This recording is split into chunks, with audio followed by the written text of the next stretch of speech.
So கவலைப்படாமல் பயப்படாமல் இன்வெஸ்ட்மெண்ட்டை start பண்ணுங்கள். 12,000ன்றது பெரிய அமௌண்ட்டு அப்படின்னு தோணுச்சுன்னா ஈவன் 500 ரூபீஸ்லேருந்து இண்டெக்ஸ் ஃபண்டில் ஸ்டார்ட் பண்ண முடியும்.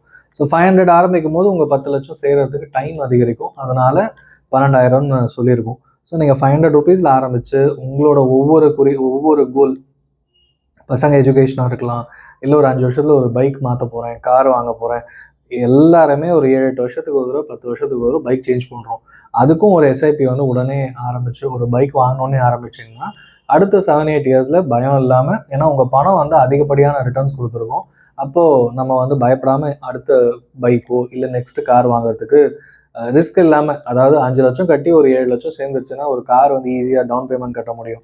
இல்லை ஒரு பைக் வந்து ஒரு 1.5 லட்ச ரூபா கட்டிருக்கீங்க, 3 லட்ச ரூபா வந்திருக்குன்னா நெக்ஸ்ட் லெவல் பைக் வாங்க முடியும். ஸோ இது எல்லாமே வந்து எல்லாருக்குமான இருக்கிற ஒரு காமன் குறிக்கோள், இல்லை கோல்ஸு, டிசைர்ஸ், இது எது வேணால் சொல்லலாம்.